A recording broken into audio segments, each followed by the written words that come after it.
1월 31일 수요일입니다. 오늘은 베드로 후서 3장 1절부터 마지막 18절까지 말씀입니다.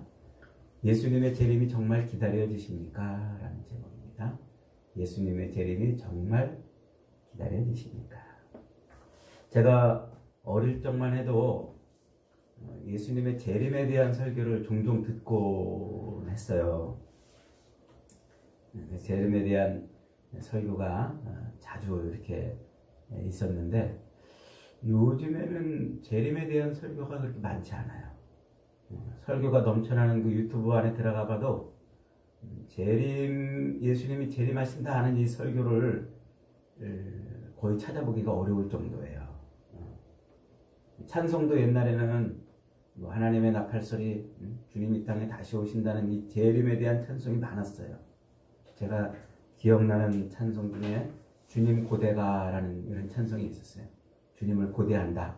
다시 오실 주님을 고대한다. 이런 찬송도 있었는데 요즘에는 재림 찬송이 거의 없어요. 그냥 이 현실에서 이 고난을 이기고 슬픔을 이기고 형통하게 되기를 바라는 이런 찬송이 훨씬 더 많은 것 같아요. 여러분 안 그런가요? 저만 그렇게 느끼나요? 그러니까 확실히 오늘날 우리 교회의 분위기는 예수님이 재림한다는 것을 강조하기보다는 이 땅에서 우리 삶을 더 많이 강조하고 있는 것 같다. 이렇게 생각이 들어요. 예수님의 재림은 성도들의 가장 큰 기대와 소망이어야 해요. 그런데 우리 성도들에게 있어서 가장 큰 기대와 소망인 예수님의 재림에 대한 이야기가 사라진다는 것은 곧 우리 성도들에게 가장 치명적인 약점이 되고 또 우리 교회의 큰 손실이에요. 그것은 그래서 우리 교회 안에서 예수님이 재림한다는 그런 이야기가 점점 희미해질수록 교회는 생명력을 잃어가게 돼 있어요. 이게 이제 왜 그런가 하고 제가 가만히 생각해 보니까 예수님 재림에 대한 이야기를 이단들이 많이 하더라고요. 이단들이 막 예수님이 부지불식간에 오셔가지고 우리를 심판하신다는 얘기를 많이 하니까 이제 거기에 대한 반작용으로 아마 그런 것이 아닌가 이런 생각을 해봅니다. 근데 이것은 정말 먹음직하게 풍성한 식단이 있는데 그것을 아주 악당들이 그 메뉴를 좋아한다고 그래서 우리가 그 메뉴를 안 먹는 거랑 똑같아요. 아주 별로 좋은 것은 아닙니다. 예수님의 재림은 성령의 강림하심과 함께 우리 성도들에게 주어진 가장 큰 소망이에요. 그리고 가장 큰 약속이에요. 성경을 이제 신약, 구약, 신약 이렇게 얘기하잖아요. 구약은 예수님이 이 땅에 초림하실 것을 약속한 책이에요. 신약은 예수님이 이 땅에 그 약속대로 오셨다. 이제 다시 오실 것이다. 이거예요. 구약 성경은 예수님이 이 땅에 이 땅에 초림하실 것, 처음으로 오실 것을 약속한 책이 구약 성경이고, 신약 성경은 그 약속대로 오셨다. 근데 그분이 다시 오실 것이다. 이게 신약이란 말이에요. 그러니까 이 예수님의 재림에 대한 이 약속은 우리 기독교 신앙의 모체고 근간이란 말이에요. 재림이 사라지면은 아무것도 아니에요. 오늘 이 본문 베드로후서 3장의 이 본문의 분위기로 볼 때 사람들을 네 종류의 사람으로 나눠놓을 수가 있다. 이렇게 이제 할 수 있어요. 첫째는 성경 없이 사는 사람들. 물론 이제 무신론자들이죠. 불신자들이고 여기에는 또 이제 다른 종교, 불교니 도교니 혹은 이방 종교, 미신 이런 걸 섬기는 사람들도 다 포함되죠. 두 번째는 이제 성경 66권에 자기의 생각과 철학이나 관습, 사상, 이념 이런 걸 더한 사람들. 성경이 없이 사는 사람들도 있지만 성경에다가 자기의 생각이나 철학이나 사상이나 이념을 관습 이런 걸 더해가지고 사는 사람들이 있어요. 이제 그런 사람들이 누굽니까? 대표적으로 이단들이에요. 신천지니, 안상홍 증인이, 여호와 증인, 통일교 뭐 이런 이단들. 그리고 이제 천주교도 여기에 속하죠. 천주교도 성경 66권 외에 다른 걸 자꾸 덧붙여요. 그리고 교회가 성경보다 위에 있어요. 그래서 성경을 교회가 마음껏 이렇게 주무르고 해석하고 성경에 없는 얘기도 교회가 만들어내서 성경 얘기처럼 하는 게 이제 캐톨릭입니다. 그러니까 종교개혁이 일어난 이유가 이제 그거예요. 오직 성경으로 솔라 스크립트라, 오직 성경으로, 이게 이제 종교개혁의 기치였거든요. 근데 사람들이 이제 교회가 성경에도 없는 얘기를 가지고 성도들의 삶을 구속하고 그러니까 성경에 있는 얘기만 하자, 성경으로 다시 돌아가자, 이게 이제 종교개혁의 기치였던 거죠. 그 다음에 이제 세 번째는 성경에서 자기들 생각을 넣었다 뺐다 하는 사람들이 있어요. 그런 사람들을 자유주의자라 이렇게 말해요. 자유주의자들. 그러니까 이제 신앙생활을 하긴 하는데 예수를 믿긴 믿는데 자기들 생각에 맞으면 믿고 안 맞으면 안 믿어요. 그래서 성경의 수많은 기적과 이적들을 야, 이 세상에 그런 이적과 기적이 어떻게 일어나? 그런 거 없어. 이러면서 자기들 생각으로 기적도 있게 했다가 없게 했다가 이러는 거예요. 예수님이 부활했다는 것을 안 믿어요. 그 예수님의 부활은 사람들이 만들어 꾸며낸 이야기라고 이렇게 이제 해요. 당연히 예수님의 재림도 신뢰하지 않죠. 그러니까 이 땅의 현실에 이 자유주의자들은 그래서 성경에 자기들 생각을 넣었다 뺐다 이런 자유주의자들은 현실에 집착해요. 그래서 이 자유주의자들에서 민중신학, 무슨 신학, 이렇게 뭐 현실에 집착한 신학이 나오는 거예요. 뭐 여성 해방, 여성 무슨 신학 이런 것들 다 그런 것들이에요. 이제 이렇게 세 종류의 사람들을 하나로 다 묶으면 이들을 뭐라고 부르냐면 저주받은 자들, 성경이 그렇게 말을 해요. 그래서 성경에 기록된 모든 재앙들을 받을 사람들이고 생명나무와 및 거룩한 성에 참여함을 제하여 버리는 사람들, 세 종류의 사람들. 그리고 마지막 이제 네 번째 사람들이 있죠. 누굽니까? 성경대로 매일 주님께서 다시 오실 것을 기억하고 성경을 읽고 듣고 그 가운데 기록된 것을 그대로 지켜 행하는 사람들이에요. 이런 사람들을 뭐라고 부른다고요? 성도라고 부른다고요. 그리고 이런 사람들이 모여있는 이 모임을 교회 이렇게 이제 부릅니다. 저와 여러분이 바로 성경대로 믿고 사는 사람들이에요.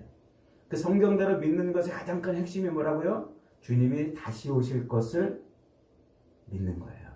재림하실 것을. 그러니까 주님이 재림하실 것을 확신하는 믿음이 이것이 성경의 바른 믿음이라는 거예요. 그런데 지금 베드로 사도는 오늘 본문 3절로 5절에서 지금 뭐라고 말하고 있냐면 안타깝게도 이 교회 안에도 예수님이 다시 재림하실 것에 대한 약속을 부인하거나 일부러 잊어버리는 사람이 있다는 거예요. 생각을 안 하는 사람들이 있다는 거예요. 그들의 목표는 재림의 의미를 약화시키는 거예요. 그리고 재림에 대한 성도들의 그 인식을 희미하게 만들어버리는 거예요. 예수님이 재림한다는 이 확실한 이 신앙의 가장 중요한 이 사실을 희미하게 만들어버리는 거예요. 그리고 재림에 대한 소망보다는 이 땅의 삶에 더 소망을 갖게 만드는 거예요. 그러니까 이 땅에 집착하게 하고 땅의 것에 눈을 두게 하고 땅에 있는 것을 더 바라보고 소망하게 만드는, 성도의 가장 큰 소망은 주님 재림을 바라보는 게 가장 큰 소망이에요. 근데 땅의 것에 집착하게 만든다는 것이죠. 주님의 재림은 성경에서 혼인잔치로 비유되잖아요. 근데 결혼식이 다가오는데 그 결혼식을 기다리는 그 신부가 이제 결혼식이 얼마 안 남았는데 맨날 나가가지고 자기 친구들 또 어디 가서 놀고 어디 뭐 즐기고 이러고 다닌다면은 그 신부가 정상적인 신부겠습니까? 신랑하고 결혼식을 이제 앞두고 있는데 그런 신부는 정상적인 신부가 아니죠. 요즘에 보세요. 결혼식 때 막 그 신부가 막 춤추고 웃고 난리를 치잖아요. 막 옛날 같으면 어디 꿈도 못 꾸는 그런 결혼식인데 이제 신부의 결혼식을 앞두고 있는 이 신부의 머릿속에는 내가 신랑에게 어떻게 볼까? 신랑은 나를 어떻게 볼까? 그런 나의 부족한 점은 없을까? 이런 것들에 집중해서 결혼식을 준비한단 말이에요. 그게 신랑을 기다리는 신부의 참 모습인 거예요. 그런데 그래서 늘 신부는 그렇게 결혼식을 기다리면서 긴장하면서 보내는데 그 결혼식이 준비되는 동안 마음껏 먹고 즐기는 게 있죠. 그거 뭐예요? 돼지. 돼지는 결혼식 날 잔치상에 올라가야 되기 때문에 결혼식이 열리건 말건 상관없어요. 막 먹어야 돼요. 그래서 그냥 마음껏 그저 하루하루 풍성하게 먹고 마시고 즐기는 게 그게 결혼식을 기다리는 돼지의 인생, 그냥 돼지생이라고 해야 할까요? 뭐 그거 아니겠습니까? 이 세상에 소망을 두는 사람, 즉 예수님의 재림에 대해 소망이 없는 사람은 늘 죽음과 고난이 두려움의 대상이에요. 공포예요. 그러니까 죽을까봐 걱정하고 힘들까봐 그냥 전전긍긍하고 그러는 것이죠. 그래서 이 죽음 얘기 꺼내면 이제 막 싫어하는 사람들이 있어요. 아유 아직도 살 날이 창창한데 죽음 얘기 꺼낸다고 그러는 사람들도 많잖아요. 그래서 점점점 우리 성도의 그 신앙에서 재림과 죽음의 이야기를 점점 지워 나가는 그런 사람들이 많아요. 오늘날 목회자들도 정신 차려야 돼요. 설교의 집중이 늘 이 세상에 있는 것에 집중하고 세상 쾌락과 연락과 성공과 승승장구 형통의 설교에 집중이 되어 있다면 반드시 문제가 있어요. 성도들에게 뭘 바라보지 못하게 해요? 주님 재림한다는 사실을 바라보지 못하게 해요. 잊어버리게 하는 거예요. 잊어버리게. 그 심각한 문제가 있는 거죠. 여러분 꼭 기억해야 돼요. 성도는 죽음으로 끝나는 인생이 아니에요. 죽음으로. 무덤은 또 다른 인생의 시작인 것이죠. 그래서 우리 성도는 죽음을 두려워하지 않아요. 죽을까봐 걱정하지 않아요. 세상은 우리를 너 죽어 그러면서 막 두려움과 공포를 심어줘가지고 세상 말을 듣게 하고 세상을 의지하게 하고 세상 철학과 방법, 세상 사람들이 사는 그 삶으로 우리를 자꾸 몰아가는데 우린 죽어도 괜찮은 사람들이라는 거예요. 세상 사람들이 몰아가는 그쪽으로 안 가도 괜찮아요. 왜요? 우리는 우리는 오히려 죽음이 더 복 있는 사람들이기 때문에 그렇단 말이에요. 그래서 사도 바울도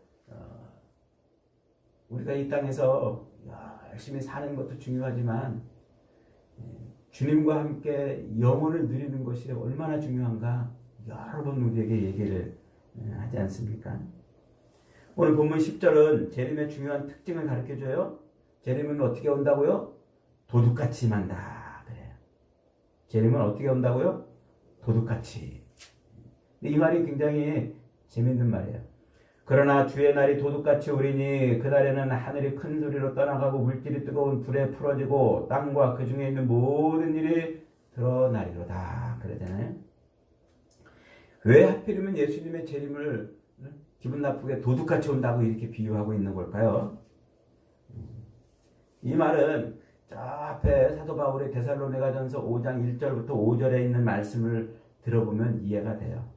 제가 이 5절부터 데살로니가전서 5장 1절부터 5절까지 한번 읽어봅니다. 형제들아 때와 시기에 관하여는 재림한다는 말이죠. 때와 시기에 관하여는 너희에게 쓸 것이 없으면 주의 날이 밤에 도둑같이 이를 줄을 너희 자신이 자세히 알기 때문이라. 그들이 평안하다 안전하다 할 그때에 임신한 여자에게 해산의 고통이 이름과 같이 멸망이 갑자기 그들에게 이르리니 결코 피하지 못하리라. 형제들아 너희는 어둠에 있지 아니하며 그날이 도둑같이 너희에게 임하지 못하리니 너희는 다 빛의 아들이요 낮의 아들이라. 우리가 밤이나 어둠에 속하지 아니했다. 그러니까 주님의 재림이 도둑같이 임한다는 것은 누구에게 해당되는 말이에요? 세상 사람들. 재림을 기다리지 않는 사람들에게 해당되는 말이라는 말이에요. 예수님도 요한복음 11장 9절로 10절에서 이렇게 말씀하십니다. 예수께서 대답하시되 낮에 12시간이 아니냐? 사람이 낮에 다니면 이 세상의 빛을 보므로 실족하지 아니하고 밤에 다니면 빛이 그 사람 안에 없는 거로 실족하느니라. 이게 무슨 말이냐면 주님의 재림을 기다리고 있는 인생은 밤에 사는 인생이 아니라 낮에 사는 인생이란 말이에요. 그러니까 여러분 우리가 이 땅을 살면서 내가 뭐 사업이 어렵고 건강이 안 좋고 물질이 부족해가지고 늘 힘들고 늘 이런저런 삶에 얽히고 설킨 짐 때문에 막 괴롭고 이런 상태가 밤의 상태가 아니에요. 그런 상태가. 우리의 인생에 밤은 어떤 때라고요? 주님이 보이지 않을 때가 밤이에요. 주님. 내가 뭐 경제적으로 물질적으로 건강적으로 힘들고 어렵고 고난을 당하는 때가 그때가 밤이 아니고 내 믿음의 눈에 주님이 안 보일 때가 밤이란 말이에요. 그때가 밤이에요. 낮에 속해 있는 사람들에게는 주님의 재림이 도적같이 임하지 않는다고 그러잖아요. 왜? 주님을 기다리고 있으니까. 그런데 주님의 재림을 기다리지 않는 사람에게는 도둑같이 임하는 거예요. 느닷없이. 그러니까 우리는 주님의 재림을 기다리며 사는 성도라고 한다면 늘 우리의 믿음의 눈으로 누구를 바라봐야 돼요? 예수님을 바라봐야 돼요. 그렇다고 뭐 광신도들처럼 그냥 늘 어디 모여가지고 막 재림 찬송하고 광신도들처럼 주님의 재림을 기다리며 살아야 된다는 말은 아니에요. 그것은 사이비 이단들의 행태지 신앙이 아니에요. 그래서 베드로 사도가 지금 오늘 본문에서 주님의 재림을 기다리는 성도의 4가지 태도를 지금 가르쳐주고 있어요. 오늘 본문 첫째는 회개하고 증거하는 것이다. 그래요. 첫째는 회개하고 증거하는 것. 그러니까 주의 약속들은 어떤 9절에 한번 봅니다. 9절 말씀. 주의 약속은 어떤 이들이 더디다고 생각하는 것 같이 더딘 것이 아니라 오직 주께서는 너희를 대하여 오래 참으사 아무도 멸망하지 아니하고 다 회개하기에 이르기를 원하시느니라. 여러분 이게 주님의 뜻이에요. 회개란 말을 우습게 들으면 우리 인생은 망합니다. 성경은 회개라는 메시지를 우리에게 외쳐주잖아요. 종교적으로, 정치, 경제적으로 가장 왕성했던 그 유다의 우시야 시대에 이사야 선지자는 계속해서 회개하라고 외치지 않았습니까? 역시 요시야의 종교개혁으로 사회에 엄청 대부흥이 일어났던 그때에도 예레미야 선지자는 끝없이 회개할 것을 외쳤어요. 왜요?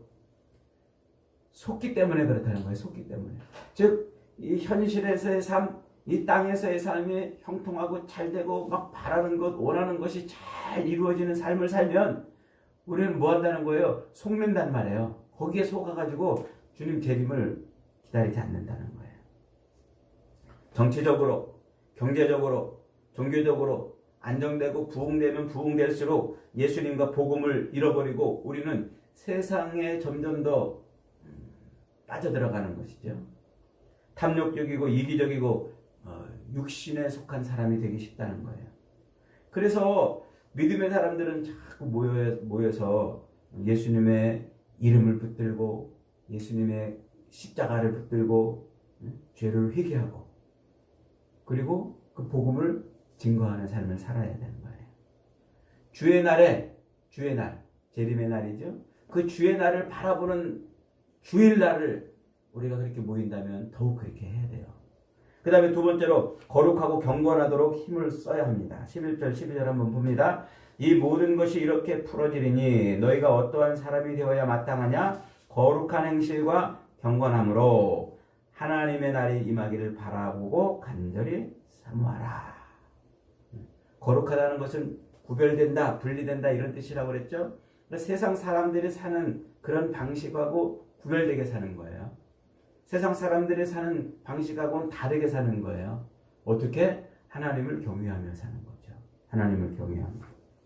그래서 하나님의 날이 임하기를 바라보면서 사모하며 사는 거예요. 안 그러면 우리는 계속해서 세상에 빠질 수밖에 없다는 거예요. 그 다음에 세 번째로 성경을 바르게 배워 세상 거짓에 흔들리지 말아야 한다 합니다. 16절 같이 봅니다. 시작. 또 그 모든 편지에도 이런 일에 관하여 말하였으되 그 중에 알기 어려운 것이 더러 있으니 무식한 자들과 굳세지 못한 자들이 다른 성경과 같이 그것도 억지로 풀다가 스스로 멸망에 이르니라. 베드로전서 5장 마지막 절에서 1장 베드로후서 1장 마지막 절에서 성경은 사사로이 풀 것이 아니라 그랬죠. 사사로이 풀 것이 아니라. 사사로이 푼다는 말이 무슨 말이라고 그랬어요? 자기 욕심과 탐심을 채우기 위해서 성경을 자기 멋대로 해석한다 이 말이에요. 그냥 멋대로 해석하는 것이 아니라 자기 이익과 자기 유익, 자기 탐심을 채우기 위해서. 그래서 가장 악한 자들이 누구냐면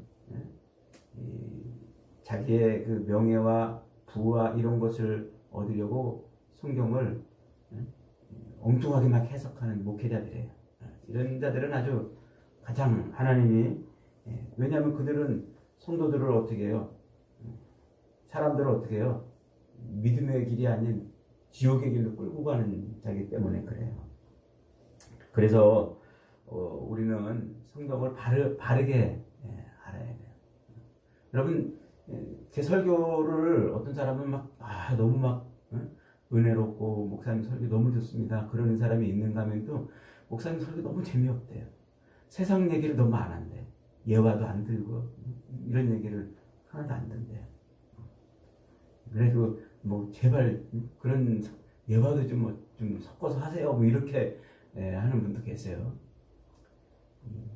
제 스타일이에요, 그게. 제가 추구하는 방향이고. 이 설교가 뭐예요, 설교? 하나님 말씀이잖아요. 하나님 말씀을 전하는데 그 말씀을 어떤 사람은 이렇게 전할 수도 있고 어떤 사람은 저렇게 전할 수도 있잖아요. 중요한 것은 말씀을 바로 전하는 게 중요한 거예요. 그 말씀을 아무리 재밌고 즐겁게 설교를 해도 하나님 말씀이 아닌 것을 전하면요 그런 의미가 없어요. 저한테 자꾸 재미있게 설교하라고 세상 예와 자꾸 섞어서 하라고 그러는 사람은요 저 이렇게 생겼는데 장동건처럼 왜 안 생겼냐고 따지는 거랑 똑같아요. 제가 이렇게 태어났는데 어떻게 장동건처럼 그렇게 살아가냐 말이에요. 제가 여러분들에게 왜 그 이쁜 탤런트들처럼 그렇게 안 생겼냐고 얼굴 좀 피우고 좀 구름을 좀 바르고 그러라고 그러다면은 여러분 좋으시겠어요? 생긴 대로. 중요한 것은 생긴 대로 살지만 하나님 말씀을 바로 전해야 되는 거예요. 오늘날 유튜브 이렇게 제가 가끔 가다가 유명한 목사님들 설교 이렇게 들어봐요. 일부러. 또 유튜브 제목도 아주 혹하게 해놨잖아요. 이거 클릭해보게 그래서 무슨 얘기인가 하고 들어가 보면요. 엉뚱한 쓸데없는 얘기들 그냥 쫙 하고서.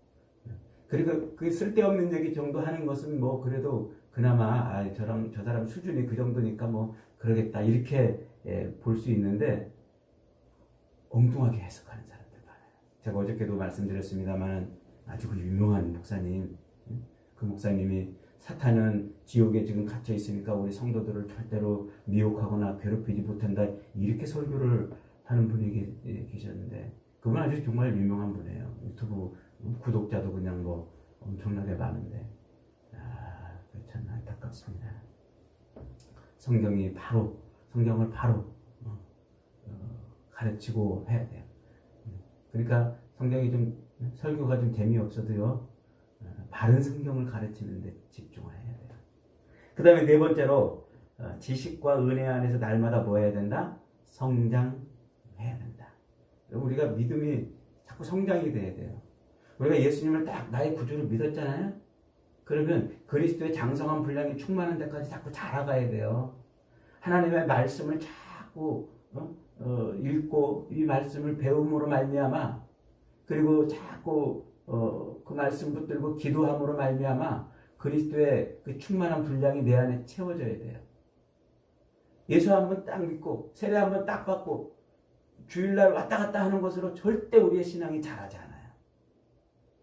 절대 자라지 않아요. 그래서 우리는 자꾸 말씀으로 또 기도함으로 어떻게 해야 돼요? 자꾸 영적으로 성장을 해야 돼요. 이 우리 영이 살아있기 때문에 그런 거예요. 영이 살아있기 때문에.